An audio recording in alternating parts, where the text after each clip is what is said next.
اللہ الرحمن الرحیم نحمدہ ونصلی ونسلم علی رسولہ الکریم اما بعد۔ ہماری ہفتہ واری نشست ہوتی ہے سوال و جواب کی یہاں اسلامک سینٹر کولون مسجد ہانگ کانگ سے، اور دعوت عام ہے تمام مسلمانان ہانگ کانگ کو کہ وہ سوال کر سکتے ہیں، وہ اپنا سوال بھیج سکتے ہیں، کولون اسلامک سینٹر کے نمبر پہ کال کر سکتے ہیں، واٹس ایپ پہ آپ کال کر سکتے ہیں 00852 932 44460۔ ابھی جو چند سوالات ملے ہیں، محترم پرویز صاحب نے ایک سوال پوچھا ہے، کیا نفل کو بیٹھ کے پڑھنا چاہیے؟ اور ہم ساری زندگی یہ سنتے آ رہے ہیں کہ نفل کو بیٹھ کر پڑھنا چاہیے اور نفل کو بیٹھ کر پڑھنے کا ثواب زیادہ ہوتا ہے۔ یہ کانسیپٹ غلط ہے۔ نماز کو جتنا ممکن ہو کھڑے ہو کر پڑھنا چاہیے، اور فرائض کے بارے میں تو باقاعدہ یہ حکم بھی ہے، اور قیام یعنی کھڑا ہونا شرط بھی ہے، اور صرف عذر کی وجہ سے آپ اگر بیٹھ کے پڑھ سکتے ہوں تو پھر شرعاً اس کی گنجائش موجود ہے۔ لیکن نوافل کے بارے میں یہ حکم ہے کہ اگر کوئی شخص نفل بیٹھ کے پڑھے گا تو وہ نفل ادا ہو جائیں گے اور نفل کا ثواب بھی ملے گا۔ لیکن رسول اللہ صلی اللہ علیہ وسلم کی واضح حدیث موجود ہے۔ حضرت عمران ابن حسین رضی اللہ تعالی عنہ خود فرماتے ہیں کہ میں نے رسول اکرم صلی اللہ علیہ وسلم سے پوچھا، انہو سأل النبی صلی اللہ علیہ وسلم عن صلاة الرجل قاعدا فقال رسول اللہ صلی اللہ علیہ وسلم ان صلی قائما فهو افضل، کہ اگر تم کھڑے ہو کر نماز پڑھو گے تو وہ افضل ہے، اچھا ہے، بہتر ہے، اعلیٰ ہے۔ ومن صلی قاعدا فلہ نصف اجر القائم، اگر بیٹھ کے کوئی شخص نماز پڑھے گا تو اسے کھڑے ہونے والی نماز کا آدھا ثواب ملے گا۔ اس لیے یہ جو مسئلہ بیان ہو رہا ہے یہ نفل کے بارے میں بیان ہو رہا ہے، فرض کے بارے میں بیان نہیں ہو رہا ہے۔ فرض میں اگر یہ کھڑے ہونے پر قدرت ہے، صلاحیت ہے، ٹھیک ہے، صحت مند ہے، تو اسے لازمی طور پر فرض کو کھڑے ہو کر ادا کرنا ہوگا۔ لیکن اگر وہ نفل کو پڑھ رہا ہے، اور نفل میں بھی ایک روٹین بن گئی ہے، ایک بہت سے لوگوں کو ہم دیکھتے آ رہے ہیں کہ وہ عام طور پہ سنتیں، فرائض، واجبات کھڑے ہو کر پڑھتے ہیں، تو نوافل کے اندر وہ بیٹھ جایا کرتے ہیں۔ یہ ترتیب اچھی نہیں ہے۔ اگر اللہ تعالیٰ نے آپ کو صحت مند انسان بنایا ہے تو آپ پورا ثواب حاصل کیجئے، کھڑے ہو کر نماز پڑھیے۔ لیکن پھر بھی اگر آپ صحت مند بھی ہیں، ٹھیک بھی ہیں، اس کے باوجود بھی نفل میں اگر آپ بیٹھ کر نماز پڑھیں گے تو نفل ادا ہو جائیں گے۔ فرق یہ ہے کہ جیسے رسول اللہ صلی اللہ علیہ وسلم کی میں نے حدیث پیش کی ہے کہ اس میں کھڑے ہونے کی نماز کے مقابلے میں آدھا ثواب ملے گا، جیسا کہ میں نے حضرت عمران ابن حسین کی یہ روایت آپ کے سامنے پیش کی ہے، اور یہ مستند روایت ہے، اور بخاری اور مسلم کے اندر بھی یہ موجود ہے۔ یہاں ڈاکٹر وسیم صاحب ہیں، انہوں نے ایک سوال کیا ہے کہ کیا شادی کے اندر حق مہر میں مکان لکھوانے کا حکم کیا ہے، اور یہ مکان قسطوں پر 6 مہینے کی ادائیگی کے بعد دولہا کے نام پر ہوگا، اور اس مکان کو بیوی کے حق مہر میں دینے کا حکم کیا ہے؟ دیکھیں بات کو سمجھیے، حق مہر بیوی کا حق ہے، شرعاً لازم ہے، حق مہر کی ادائیگی کا حکم ہے، حق مہر ادا کیا جائے گا۔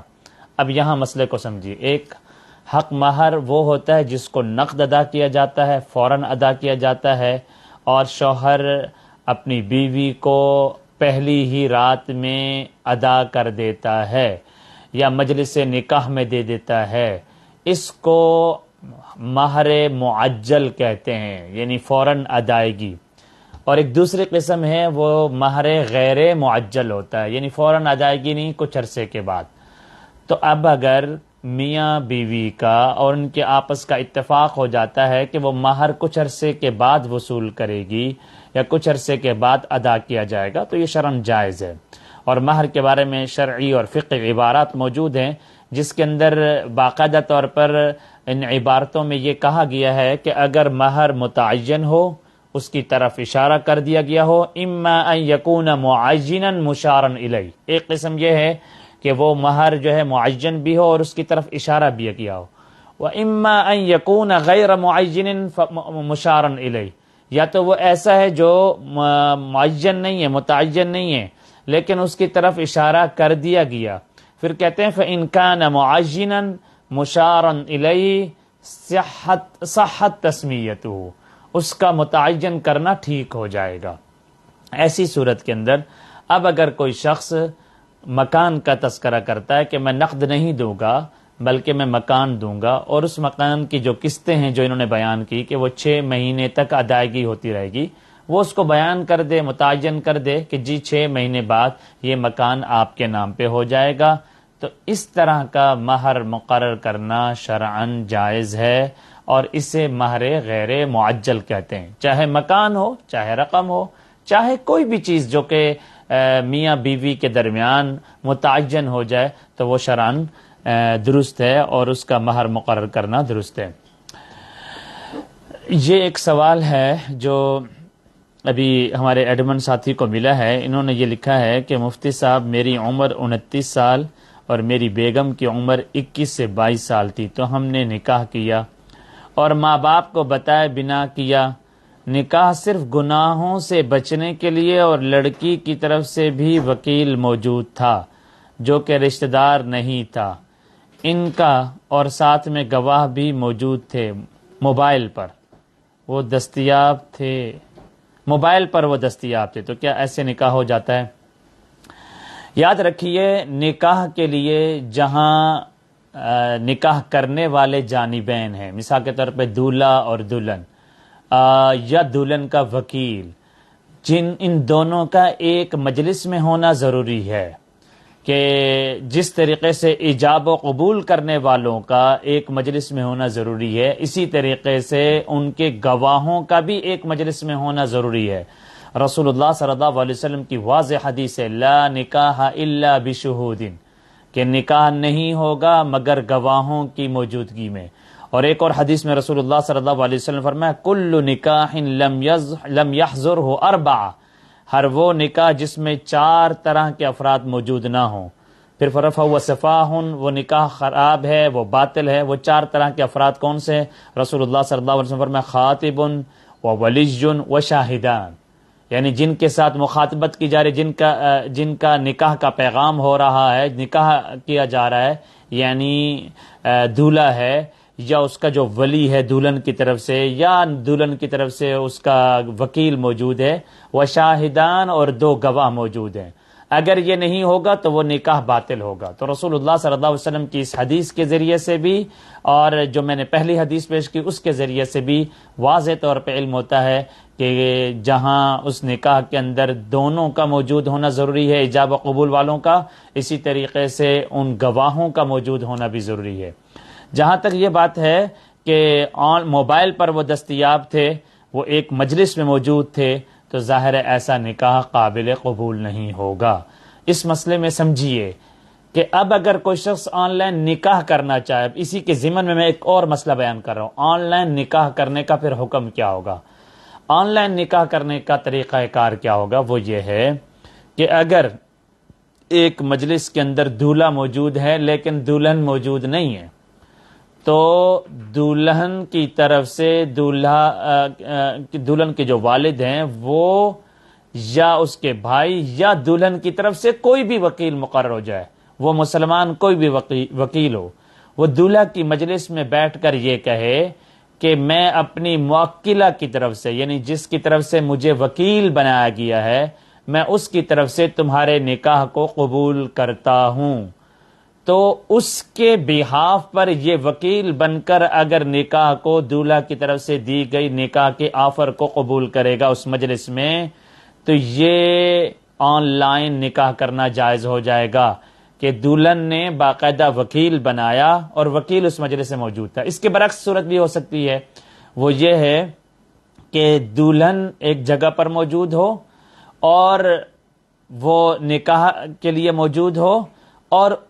دولہا موجود نہیں ہے، وہ باہر ملک پاکستان میں موجود ہے یا کسی جگہ پر موجود ہے، وہ دولہا اپنی طرف سے کسی بھی رشتہ دار کو یا کسی بھی مسلمان کو وکیل بنا دیتا ہے کہ آپ جا کر دلہن کی مجلس میں نکاحوں کے روبرو میری طرف سے نکاح کو قبول کرو، تو وہ اسی مجلس میں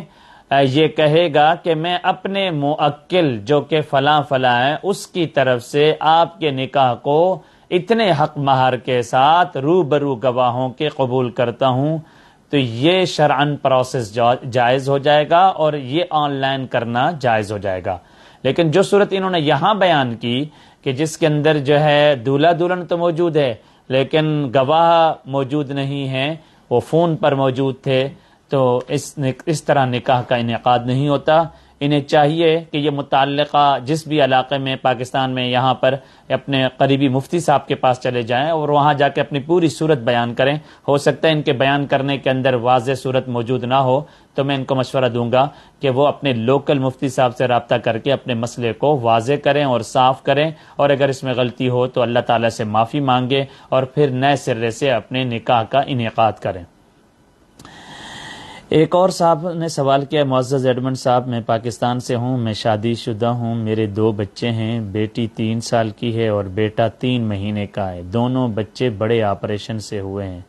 اب پھر سے میری بیوی کو ماہواری نہیں آئی، 10 دن اوپر ہو گئے ہیں، اس کا مطلب ہے کہ وہ پھر سے پریگننٹ ہو گئی ہے۔